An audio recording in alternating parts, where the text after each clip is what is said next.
just when we started feeling like maybe we'd shot near everything that could be shot, Whoa. the skeet. This genteel pastime achieved Olympic status in 1968. 40 years later, Time Warp takes note, submitting our own typically sophisticated inquiry. This is a skeet. It is. It's a clay pigeon. I like to say skeet. It's a clay pigeon. What part of this looks like a pigeon? Actually, exactly. All angles, wings.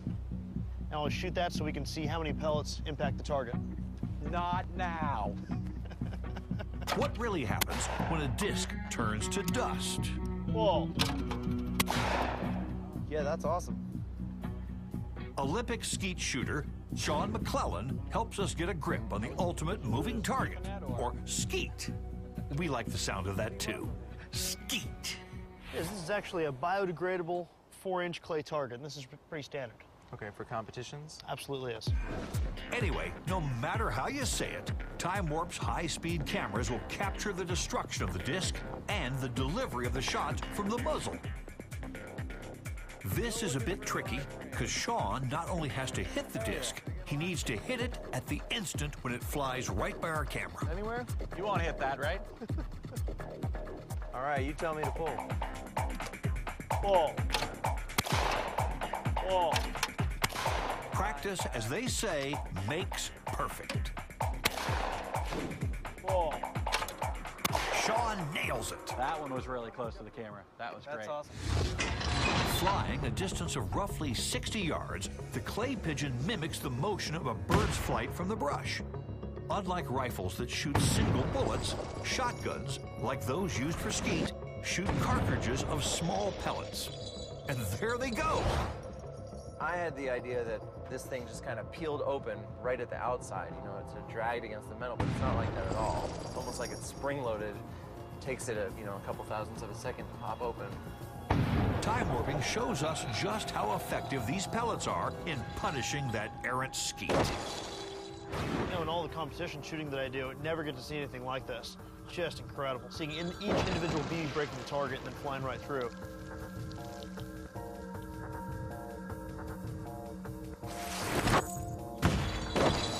The wad flying through the cloud of debris is the actual inner casing of the shotgun shell.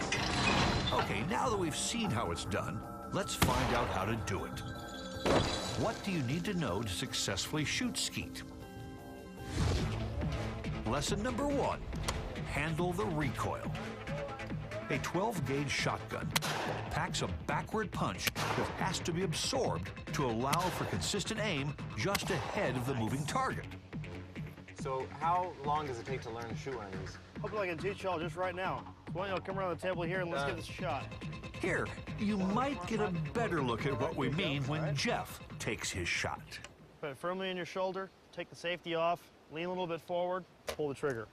Okay. Safety's off. Ready to go. Good? That's what we're talking about. Second one looked like not fun. The first one was medium fun. Whoa! Lesson number 2. There is a difference between a guy who competed in the Olympics and everyone else. That was spectacular.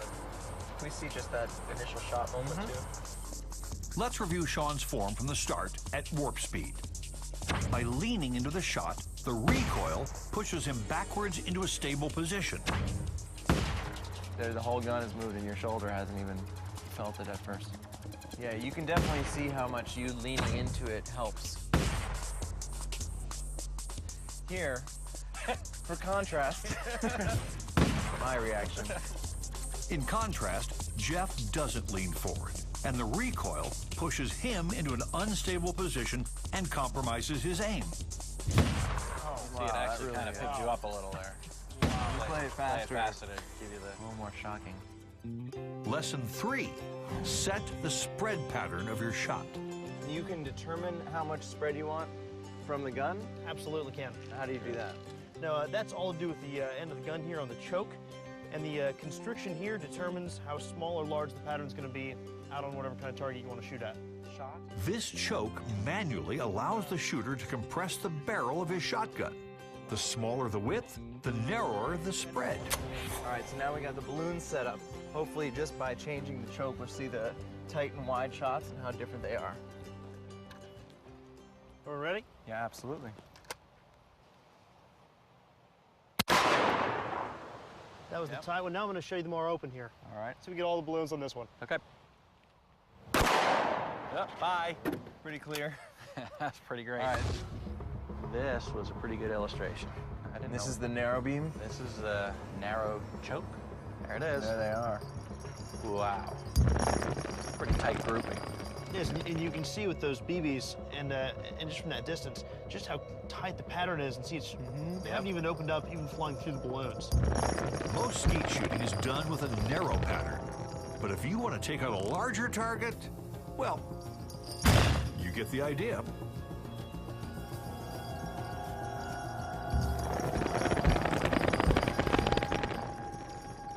Oh, you know what? There's an amazing little thing. If you go back, Sure.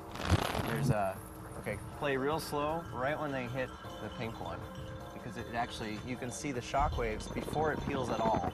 You can see the shock waves ripple like little puddles on the Oh yeah, surface. look at that. That's pretty awesome. Enough with the party favors. Pull. Let's shoot us some fake birds. All right, pull. Hey, that's not so Very bad. nice. Great shot. Hey, wait a second. What? Oh, I'm never gonna hit it. I think you will. I doubt it very much. This I'll is try TV. it. We Let's give you give it a 20 shot. tries and we'll get the one that works. I won't hit it. I just want to pull it. You know, watch it come over the gun, just go right to it, pull the trigger. All right, pull. Whoa. Yeah, that was a miss. That was missed way throw. over there. It was my fault. A quick review of the high speed reveals that Matt's form was not the reason for his miss.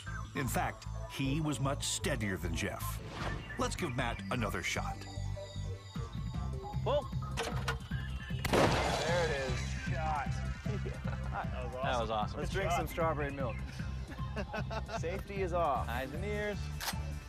Are you ready? I'm ready. Okay. 1, 2, 3. Bam! Very nice.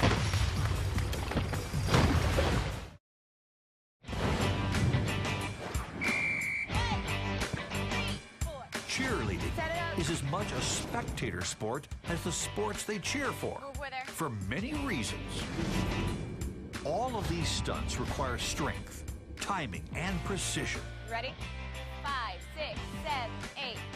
Understanding the physical principles behind what they do can help cheerleaders visualize what they need to accomplish in motion. Lauren Millette is the coach of the Boston College cheerleading team. Well, I'm really looking forward to be able to clean up everything that we're doing. If there's something that we're missing where we can get extra height in something or have a better twist down, I think that being able to use film always helps you when evaluating what you're doing. But before we turn our high-speed cameras on all this high-flying action, let's learn the language of the field. A stunt is any maneuver involving a tumble, a pyramid, or a toss. A base is any and all cheerleaders in a stunt with their feet planted on the ground. A flyer is the cheerleader launched into the air. A cradle is the term used for catching said flyer. And finally, a basket toss is a stunt utilizing 3 or more bases which toss a flyer into the air. Class dismissed. Okay, guys, I'd like you to set up your scorpion right there. Ready? Now let's get to the high-speed action. First up, The scorpion. This is the scorpion. It looks like she, without even grabbing, had to be able to bring her leg all the way up there. Yeah, you really need to be flexible. our cameras highlight some key challenges. They tend to cross their legs like that? She shouldn't be crossing her legs, but her legs should be very, very close together. And it's normal to bend the knees through that? We would want to see a straight leg as much as possible, but it's just natural that that's going to have a little bit of a bend in there. From watching this, I'll be able to say to her, look, you have a significant bend there. We really need to avoid that. Cradle, ready. Next, we look at some basket 5, 6, 7, tosses. 8. Go 1, 2, 3, 4. Awesome.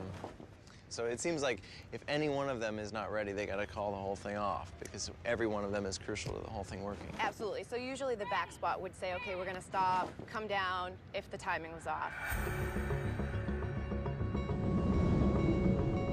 In slow motion, the difficulty is obvious. If anyone involved in the stunt hesitates, even for a second, it would throw the precise routine off and might cause serious injury.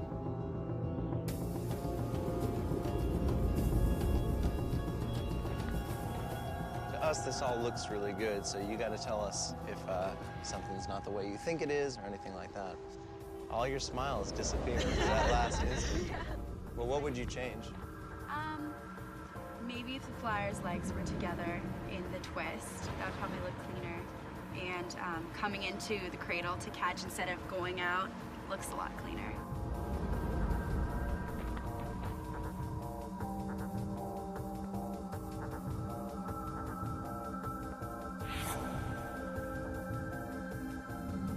This is great. When you launch her, you guys all leave the ground. I was surprised. I didn't see that at all. You're actually all jumping. Give a little jump just to give her that extra up sometimes. This one looks good when it's high. Man, you guys launch her. Even if you have a 100-pound person, when they fall from that height and you stop them, that's several hundred pounds of force that you have to hold back. Now for the grand finale. Whenever you're ready. One of the team's double secret competitive moves. This is referred to as the chopper.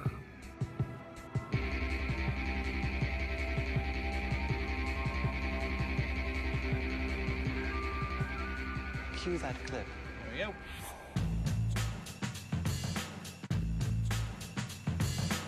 This looks like totally fun. Except for the guy. Yeah. Two of the three of you are having a lot of fun. Yeah, this is something that really, if you're not spinning, it's completely impossible. You have to use all that outward momentum to keep you guys up. They get a good sense of, okay, we need to slow it down, get the bottom girl to put her foot on the ground so that it stabilizes everything. So really, it's all up to the bottom girl to decide when down. it's done. Well, we are suitably inspired, if not quite as embarrassed as perhaps we should be.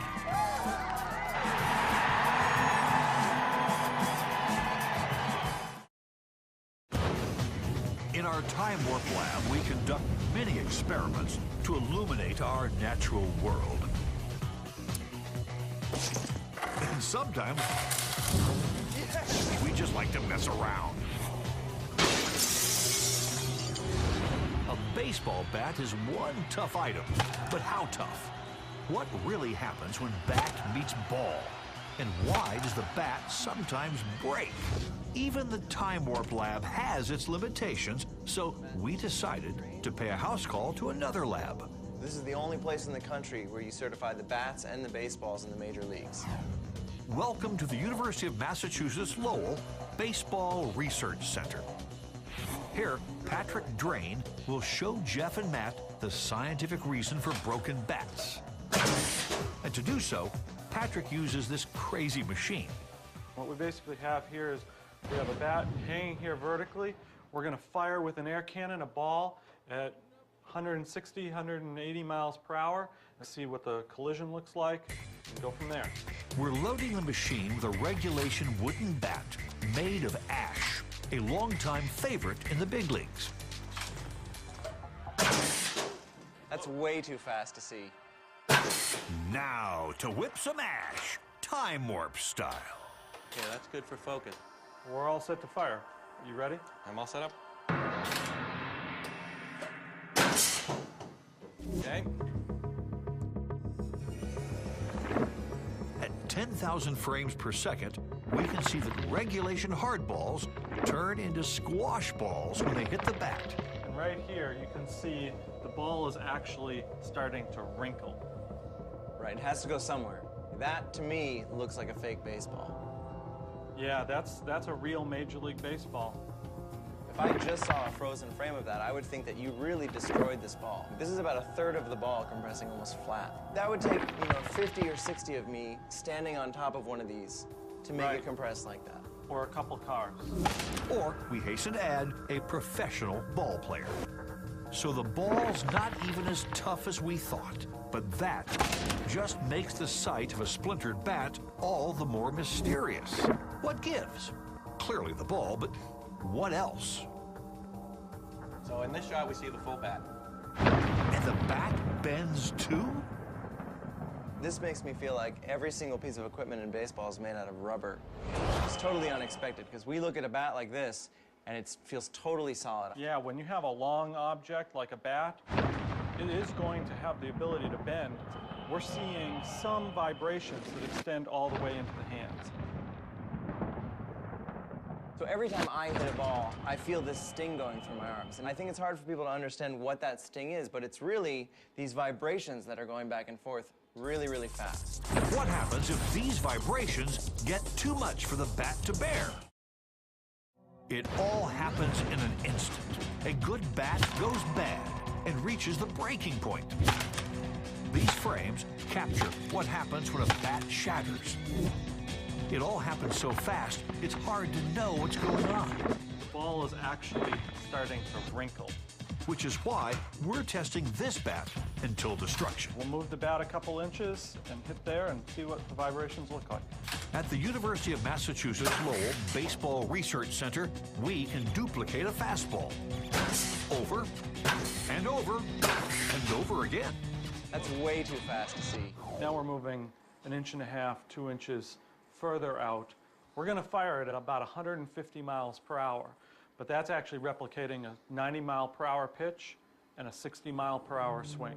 Now we're going to move away from the proverbial sweet spot that lies about 5 to 7 inches from the end of the bat.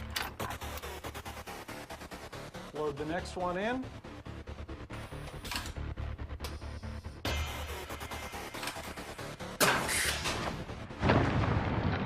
There you go. When the ball hits outside the sweet spot, the bat vibrates even more. You only changed where we impacted by, what, 3 or 4 inches? And the bat is almost in an S shape at certain points, and that's an amazing amount of vibration. And what if we move it just a bit further? Can we create that bat-breaking surprise? Okay, it's firing. Oh, it's broke. Say it ain't so, Jeff. You can really see when the bat starts to break, all of the energy of the ball has gone into breaking this bat. It's much more common that the bat splinters a little bit than to actually split apart.